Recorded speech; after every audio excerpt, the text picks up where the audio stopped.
Well, we're moving on up to the east side, to a deluxe apartment in the sky.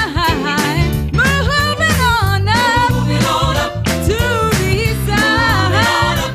This is kind of really a challenge that I have for you in some respects. And this is about how it is that so much of the news that, as I was saying, that comes out of our countries of origin is something that we're taught not to be proud of. Right? But instead, if we think about those hidden histories, things that have been kept from us, even in your place of origin, because I remember when I was in school in Nairobi, for example, I never really learned about Kenyan history. I learned about British history, but I didn't learn about Kenyan history. So there's all these ways in which these layers of colonialism and racism and exile have kept us from the truths of what we should know.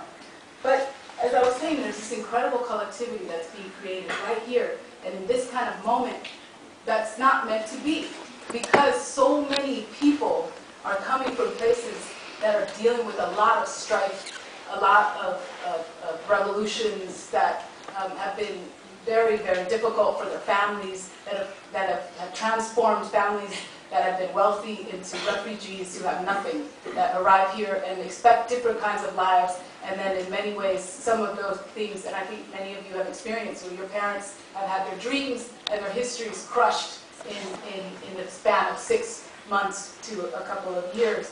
And so in many ways, what you're doing here is so important, because it's dreaming this new world in another place. But you have the benefit of histories that may be burdensome in some respects.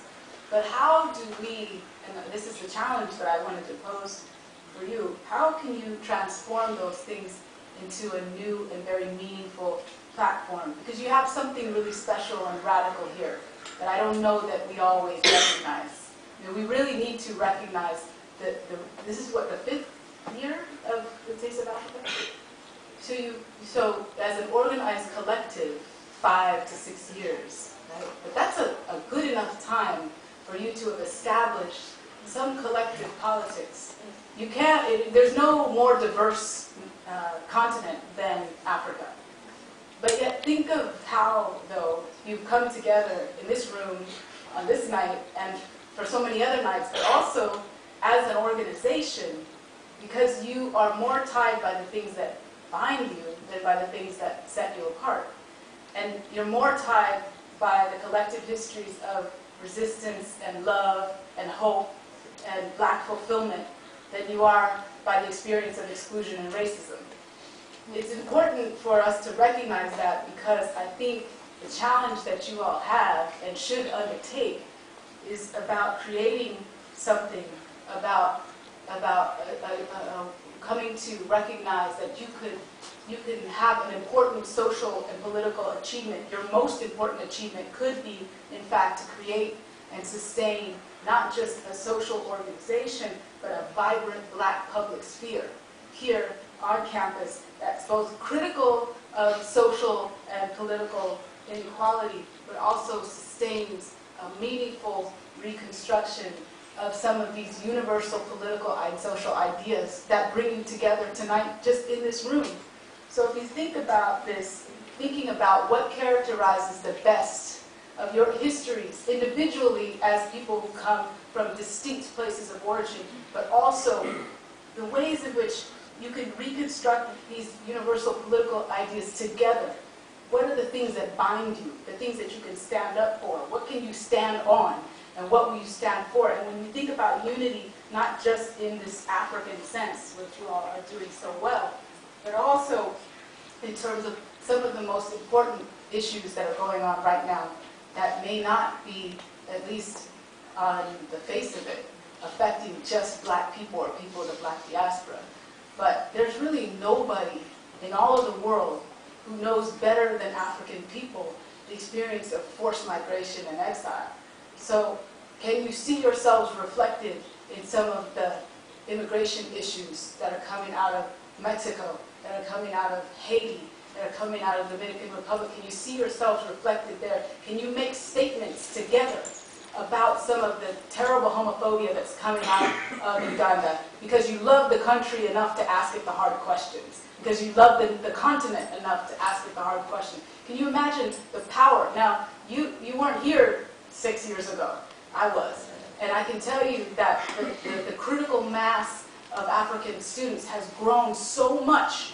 You have so much power. And then not all the people in here are from Africa. You've got a lot of allies in here too. Can you imagine what it would mean for you to say, as Africans, and we know that that means probably the most diverse group of people in the world, we stand together against, or we stand together for justice for this issue.